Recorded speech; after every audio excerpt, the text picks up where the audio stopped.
Assalamualaikum warahmatullahi wabarakatuh. Ya, bagaimana kabarnya anak-anak pada hari ini? Ya, semoga anak-anak semua masih dalam keadaan sehat walafiat dan tetap semangat.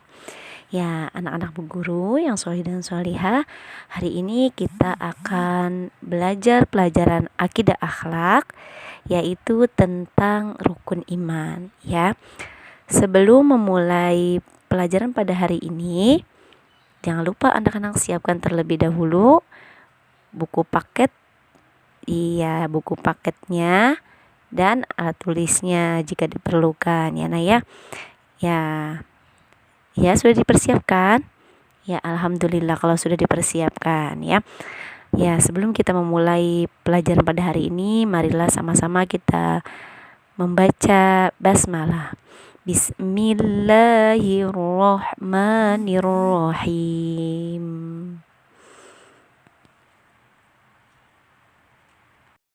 Ya, baiklah anak-anak, langsung dibuka buku paketnya halaman 118 ya Nak ya. Iya, oke, lanjut. Baiklah anak-anak semua, kita akan belajar pelajaran akidah akhlak tentang rukun iman. Iya, pasti anak-anak pernah dengar nih, apa itu rukun iman? Iya, rukun iman pernah diajarkan di TK atau di pengajian ya oleh ibu gurunya. Iya, di sini ibu guru akan menjelaskan ya. Rukun iman itu terdiri dari dua kata, ada rukun dan iman. Nah, bu guru akan jabarkan. Rukun artinya dasar atau pokok. Ya, rukun artinya dasar atau pokok. Sedangkan iman artinya percaya dan yakin. Nah, maksudnya apa sih Bu Guru? Iya, yakin, kita harus meyakini bahwa Allah adalah Tuhan pencipta alam semesta ini. Ya, anak-anak harus meyakini, harus percaya bahwa Allah itu ada. Nah, jadi rukun iman itu apa ya? Iya, pintar sekali anak Bu Guru, hebat ya. Rukun iman itu artinya dasar atau pokok kepercayaan atau keyakinan. Iya, untuk meyakini bahwa Allah Subhanahu wa Ta'ala adalah Tuhan pencipta alam semesta. Iya. Nah, itu arti dari rukun iman. Ya, anak-anak tadi sudah mengetahui tentang pengertian rukun iman ya. Sekarang Bu Guru mau tanya nih, apakah anak-anak sudah tahu ada berapa ya jumlah rukun iman? Iya, betul sekali, pintar semuanya ya, hebat-hebat. Ya, jumlah rukun iman ada 6 ya sayang ya. Ya, rukun iman itu ada 6. Yang pertama, iman kepada Allah. Yang kedua, iman kepada malaikat. Yang ketiga, iman kepada kitab-kitab Allah. Yang keempat, iman kepada Rasul Allah. Yang kelima, iman kepada hari kiamat. Dan yang keenam, iman kepada takdir. Takdir itu sama juga dengan qada dan qadar ya. Nah, iya anak-anak, itulah 6 rukun iman ya. Ke-6 rukun iman ini kita wajib mengetahuinya. Orang Islam itu wajib mengetahui rukun iman yang 6 ya. Tapi untuk minggu ini kita belajarnya hanya 3 rukun iman dulu ya sayang ya. Iya, nanti minggu depan kita akan lanjut lagi ya. Untuk sekarang kita belajarnya 3 rukun iman terlebih dahulu ya. Ya, selanjutnya guru akan menjelaskan tentang jenis-jenis rukun iman ya. Yang pertama, iman kepada Allah Subhanahu wa Ta'ala. Apa sih maksudnya iman kepada Allah? Iya, anak-anak sudah tahu belum? Belum, iya. Iman kepada Allah atau percaya kepada Allah artinya kita harus meyakini dan harus percaya bahwa Allah itu ada. bagaimana untuk kita meyakini dan mempercayai Allah itu ada? Ya, dengarkan ya. Ya, cara kita beriman kepada Allah atau cara kita meyakini atau mengetahui bagaimana Allah itu ada. Ya, dengarkan ya. Yang pertama, meyakini bahwa Allah yang menciptakan alam semesta ini. Semua yang ada di dunia ini, semua yang ada di bumi ini adalah ciptaan Allah. Ya, ada matahari, bumi, langit, bulan, dan seluruhnya makhluk hidup, tumbuhan, semua hewan adalah ciptaan Allah. Ya, tidak ada selain Allah yang bisa menciptakan alam semesta ini. Selanjutnya, yang kedua, mengimani nama dan sifat Allah dalam Asmaul Husna. Ya, kemarin waktu di awal semester 2 Bu Guru sudah kasih ya catatan Asmaul Husna.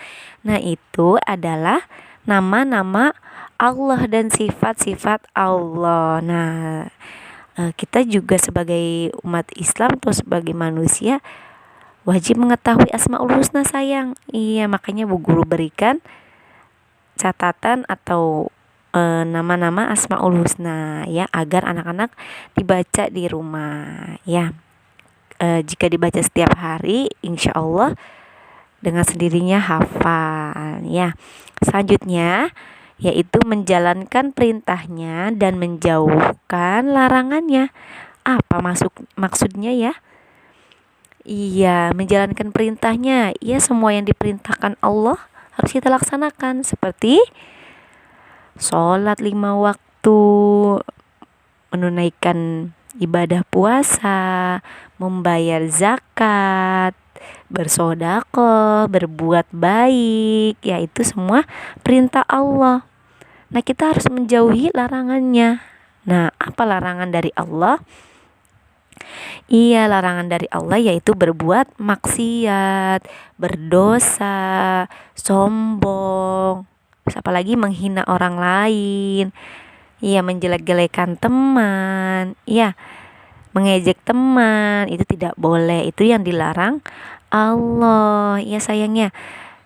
Makanya kita harus menjauhi semua larangannya dan melaksanakan perintah Allah. Nah, itu adalah cara kita mengimani Allah Subhanahu wa ta'ala.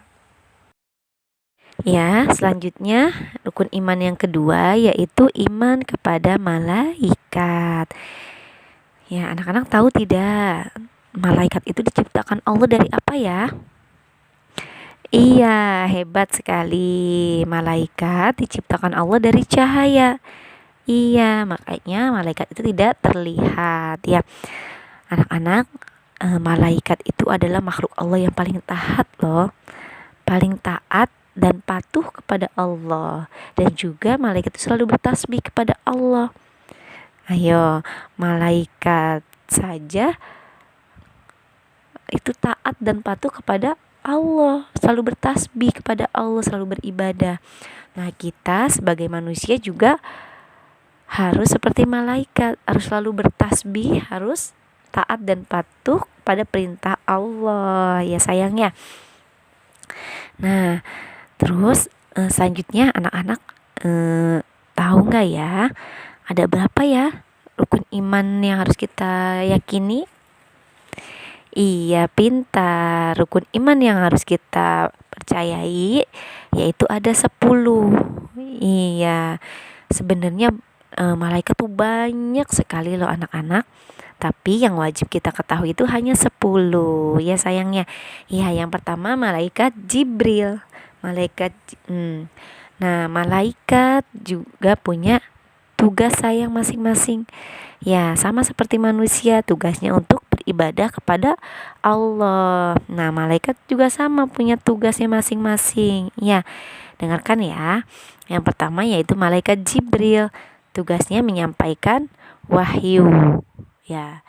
Yang kedua yaitu malaikat Mikail. Tugasnya memberikan rezeki kepada manusia. Yang ketiga malaikat Israel, tugasnya yaitu mencabut nyawa.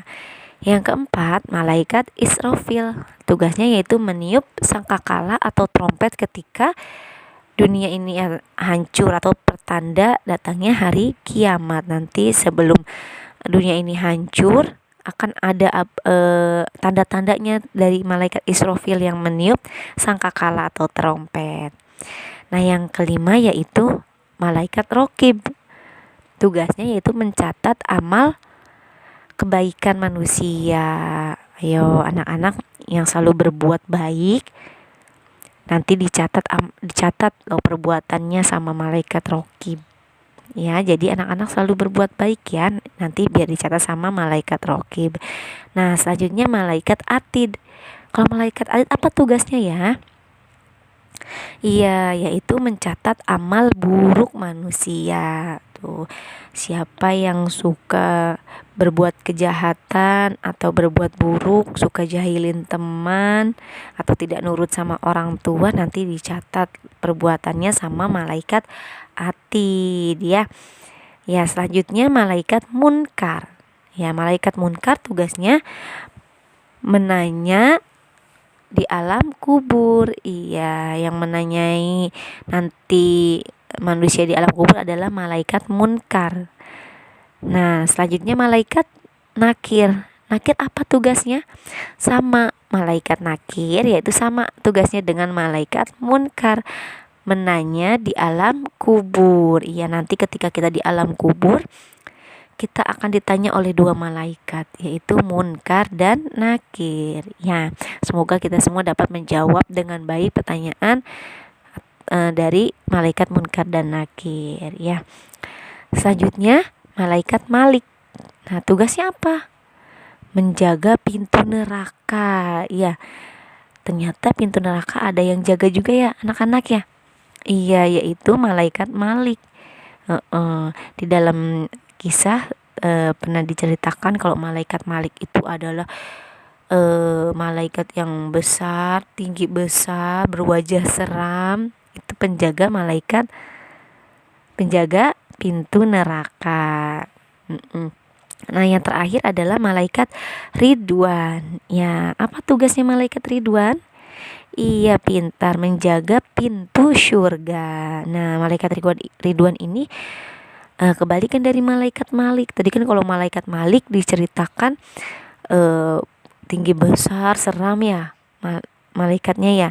Iya, kalau malaikat Ridwan diceritakan itu baik, tampan, murah senyum. Itu malaikat Ridwan, penjaga pintu surga. Ya, anak-anak, itulah nama 10 malaikat yang harus kita ketahui dan wajib kita percayai ya. Ya, anak-anak, semoga nanti bisa dihafal atau dibaca-baca ya, agar anak-anak ingat sampai nanti besar. Ya, lanjut ke rukun iman yang ketiga, yaitu iman kepada kitab-kitab Allah. Nah, Allah itu menurunkan kitabnya kepada nabi dan rasul ya. Sebagai apa? Sebagai petunjuk manusia. Ya, seperti Nabi Muhammad. Nabi Muhammad diberi wahyu oleh Allah, yaitu Al-Quran. Nah, Al-Quran itu diperintahkan disampaikan kepada siapa oleh Allah? Iya, disampaikan kepada manusia ya. Nah, anak-anak, bagaimana cara kita beriman kepada kitab-kitab Allah? Iya, dengarkan ya. Ya, yang pertama cara kita beriman kepada Allah yaitu mempercayai adanya 4 kitab Allah. Anak-anak sudah dengar nama 4 kitab yang diturunkan kepada Nabi dan Rasul? Iya, di sini Bu Guru akan jelaskan. Yang pertama kitab Taurat. Ya, Taurat. Taurat itu diturunkan kepada Nabi Musa alaihi salam. Yang kedua, Zabur diturunkan kepada Nabi Daud alaihi salam. Yang ketiga, Injil diturunkan kepada Nabi Isa alaihi salam. Dan yang terakhir, yang keempat adalah Al-Quran. Al-Quran itu diturunkan kepada siapa? kepada Nabi Muhammad Shallallahu Alaihi Wasallam. Ya, yang mana yang sekarang kita atau manusia atau umat Islam jadikan pedoman hidup, yaitu Al-Quran. Nah, selanjutnya cara beriman kepada kitab Allah yaitu meyakini bahwa hanya Al-Quran yang harus dijadikan pedoman hidup. Ya, kita sebagai umat Islam, kita harus menjadikan Al-Quran itu adalah pedoman hidup kita. Kita harus berpacu pada Al-Quran, ya anak-anak ya. Nah, yang terakhir yaitu memahami dan mengamalkan isi dari Al-Quran ya. Alhamdulillah anak-anak sudah belajar Al-Quran ya. Iya, nggak apa-apa, kita masih belajar surah-surah yang pendek. Nanti ketika anak-anak sudah lebih besar, anak-anak boleh membaca artinya ya dan mengamalkan isinya. Ya, itu adalah cara kita beriman kepada kitab-kitab Allah. Ya, baiklah, alhamdulillah anak-anak guru yang hebat semuanya. Pelajaran akidah akhlak pada hari ini sudah selesai ya. Alhamdulillah tadi Bu Guru sudah menjelaskan tentang pengertian rukun iman, macam-macam rukun iman, dan anak-anak tadi juga sudah mengetahui ada berapa jumlah malaikat dan jumlah kitab-kitab Allah yang harus kita yakini ya. Ya, semoga ilmu yang Bu Guru hari ini berikan dapat bermanfaat oleh anak-anak, dan semoga anak-anak bisa memahami apa yang Bu Guru jelaskan pada hari ini. Ya, amin. Ya, terima kasih anak-anak Bu Guru yang solih dan solihah. Ya, ingat pesan Bu Guru ya nak ya. Ya, anak-anak harus selalu semangat, tetap semangat belajar dan menghafalnya. Setiap hari Senin sampai Jumat harus tetap bangun pagi ya nak ya, untuk sholat subuh, mandi, sarapan, pakai seragam, siap untuk belajar ya. Dan jangan lupa sholat duha dan tadarus serta asmaul husnanya dilaksanakan ya. Dan juga jaga kesehatan ya. Yang utama adalah anak-anak tidak boleh ngambek-ngambek terus sama ayah dan bunda ya. Iya, sekarang yang menjadi Bu Guru anak-anak di rumah adalah ayah dan bunda. Jadi anak-anak harus patuh dan taat kepada ayah dan bunda di rumah ya. Paham anak-anak? Ya, terima kasih Bu Guru ucapkan juga kepada ayah dan bunda yang sudah mendampingi anak-anak belajar pada hari ini ya. Terima kasih anak-anak Bu Guru yang solih dan solihah dan yang hebat-hebat. Ya, Bu Guru akhiri. Wassalamualaikum warahmatullahi wabarakatuh.